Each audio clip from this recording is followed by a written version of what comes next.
Hello, good morning, good night, good evening. I don't know what to say. It's 1 a.m. I'm currently in Frankfurt, where I'll be starting one of the most challenging and extreme trips a team leader can do. Maybe it can sound counterintuitive, but it is actually a one-day trip.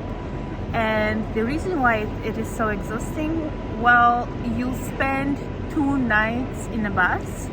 I mean, for starters, I'm at 1 a.m. at Frankfurt Central Station, and there's no sleep in sight for me. But I'm so excited because I haven't done this trip in a very long time, so I really hope to show you some nice things. I'm also very excited to show you more about what it is like to lead a tour, to be on tour, to travel for a living.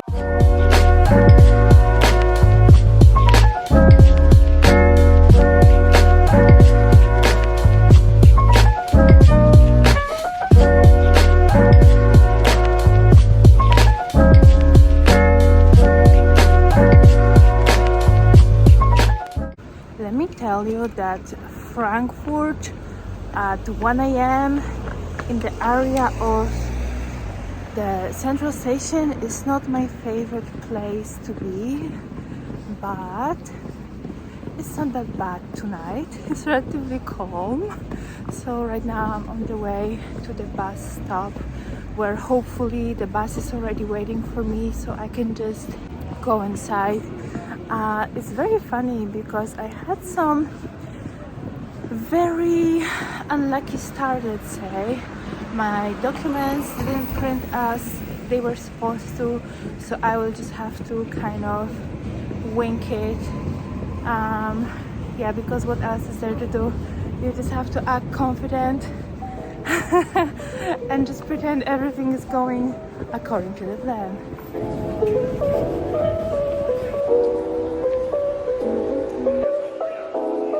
Unfortunately for me and for the whole group, the bus arrived slightly late, which is not good start because when we leave late, we arrive late to the next cities. We had pickup points at 3 a.m. and 5 a.m. Because I'm a good teamer, I always try to act proactively in situations like this. So as soon as I know we are arriving late, I immediately text everybody, informing them about the delay and giving them new estimated arrival time. Of course, not everybody will read that message, so throughout the night I'm constantly getting calls. In between, I was also supporting our bus driver and helping him navigate, since there were a lot of constructions on the road. And this is more or less how I spent my night.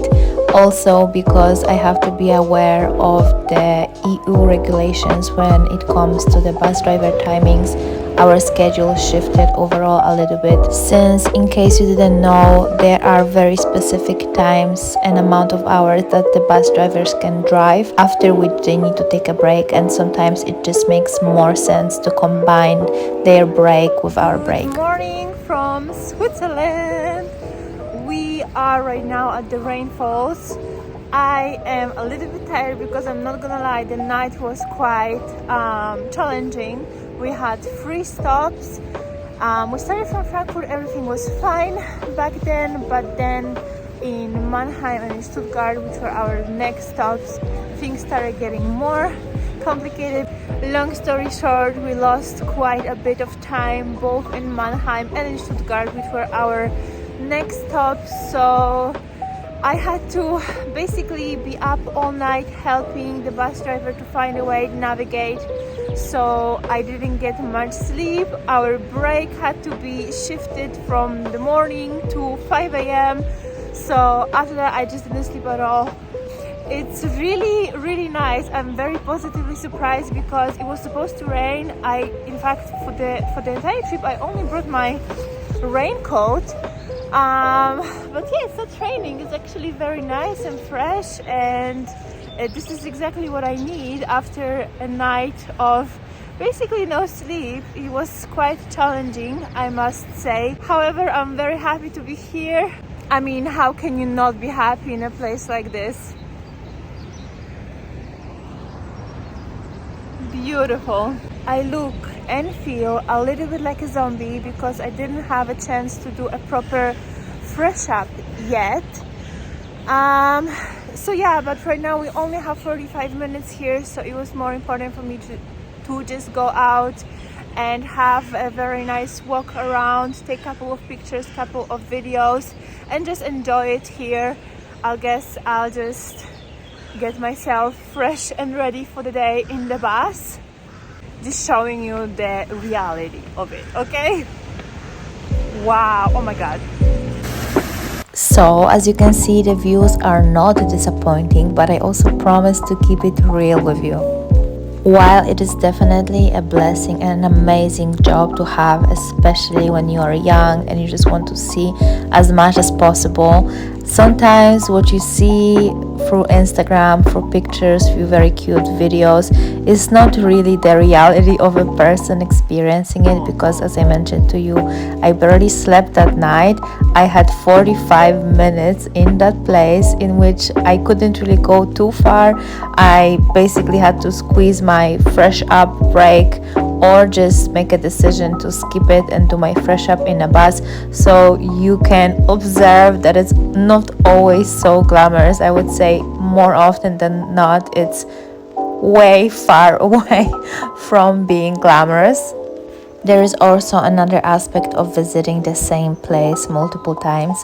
I think when you visit some place for the first time, you're excited and you will definitely be more likely to sacrifice your own, let's say, well-being. But once you come multiple times, this is when probably you would prioritize taking better care of yourself. Hello, we are in Lucerne right now. I only have 1 hour to show you the city, so I'm gonna do my best. First, we are gonna see the Lion Monument. Then I'm gonna go to the lakeside and show you also the famous bridge. I think I'm gonna insert some sort of commentary. Oh my god, I wanted to show you the famous lion, but it's under construction.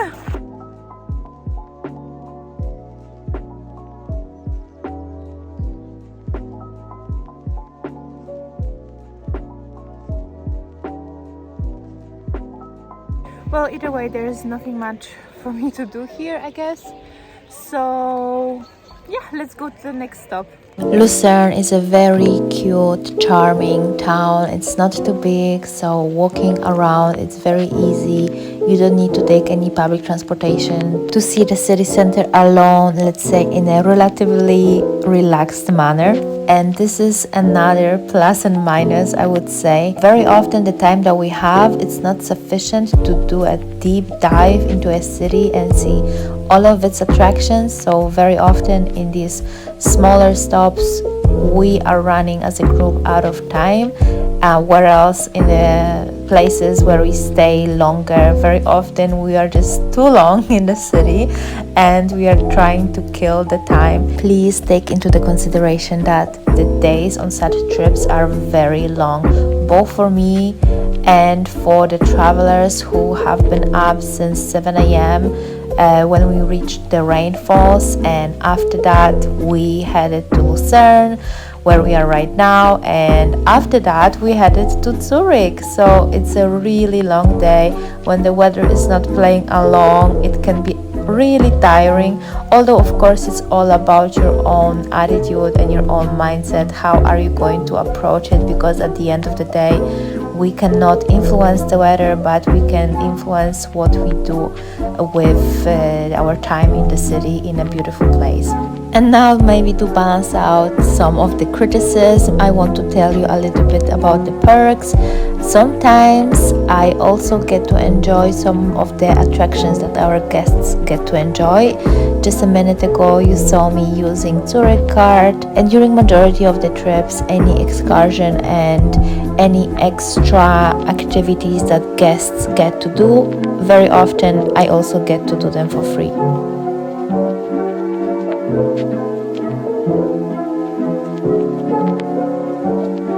In terms of how I spend my free time, it really depends because sometimes if there is another bus on tour doing exactly the same trip, that means there's also another teamer on tour.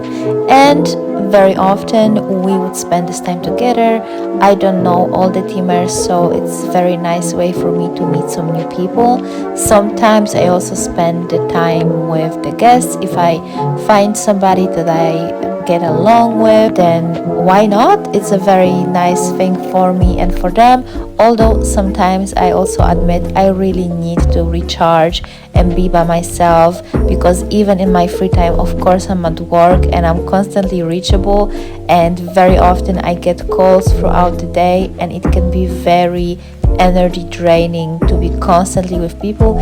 Even though I really enjoy it, I really love talking to people, I really love sharing things with them, helping them. It is a lot, and since I take care of a very big group, sometimes even up to 90 people at the same time, managing the bus drivers, making sure our excursions works and everything is going well, it can really take a toll on you. So sometimes you just really need to relax mentally and go your own way. For me, surrounding myself with nature or with some very beautiful interactive art where I can just sit for a moment and just admire, be present and not think too much, usually does the trick.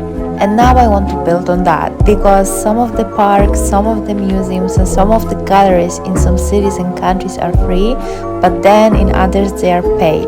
As a tour leader, when you travel constantly, let's say every week or every weekend, it can be a little bit tricky to constantly do the touristy things, because you will quickly find out that when you do experience each trip as a traveler, you are also having a lot of expenses just like them, so you have to be mindful. I tend to find myself few attractions and then balance it out when it comes to my energy and to my finances. After all, you have to remember that there are people who do it for a living, so you really have to be mindful. And this is also why very often I bring my own food. It's not only because of the finances, but also because of my own healthy diet. Eating out is not always the best, and if I do, I at least try to balance it out. I'm guessing a lot of you will think I am absolutely crazy for going to the gym while on one-day trip, while working, while traveling, but I promise this actually makes so much more sense than you might think. So first of all, one thing about these one-day trips is that you have to stay certain amount of time in the city. Usually it's 9 or 10 hours. Today, for instance, our initial departure time was 10:30, but because we were a little bit late, we had to shift it to 11:30.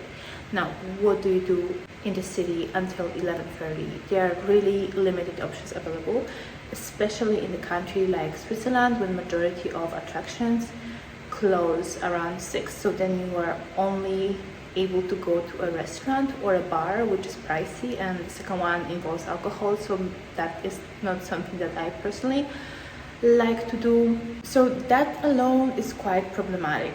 Another thing is that I am up and my travelers are up since really early morning hours. So as I mentioned to you before, I literally slept 2 hours today. We were up basically since 5:30 was our first fresh up break. After that, I didn't take any further naps. We arrived to the Rheinfalls shortly before 8, and after that again there was Lucerne, and then there was Zurich, 10 hours here. So no matter what's the weather, no matter how tired we are, we have to be out in the city. Today, for instance, it was super rainy, which you can see even by my hair. It's absolutely destroyed. I also took a shower yesterday right before leaving for the trip, but anyway, then there was entire bus travel, so I feel in the need of refreshment. And lastly, when you travel quite frequently, like I do. I mean, I kind of travel in seasons. Let's say there are seasons in my life when I travel more, and there are seasons in my life when I travel less. Right now, there is a season in my life where I really travel a lot. On top of this, I have a full-time job, but regardless if this is work travel or private travel, I always made it a point to stay active and stick to my routine as much as possible, so I don't fall off track. I don't really like this expression, but whatever. When I'm traveling, which can be extremely disruptive to your flow and schedule and everything. So I do what makes me feel good. Exercising is one of these things, and this is something that has become one of everyday functions, just like eating, sleeping. Next to that, for me, is exercise. And I know it might seem weird. I promise you, I'm not forcing it. I'm also not trying to necessarily promote it or tell you you should do it, but it's an interesting idea because you can find a lot of gyms that offer free trainings. You will spend a couple of hours at the gym because you come here, you change, you do your workout, you take a shower. You know, you also take time to get here, get back. So for me, it's a perfect solution to feel good inside out. And yeah, I think it's not very popular, but it's just me doing me, and maybe somebody would think it's interesting and will give it a try. And if you do, let me know. And with that, I'm going to finish off my little Switzerland vlog. Thank you very much for watching and for supporting my channel. I really do hope that you enjoyed this video, that you found it interesting, valuable, and you found something that maybe spark your interest. If you have any questions, please let me know down in the comments so I can address them in my next video or maybe reply you right away. And in case if you are searching for some Zurich recommendations, be sure to check my little video guide that I posted here on the YouTube shorts. And I'm going to see you next time. Bye.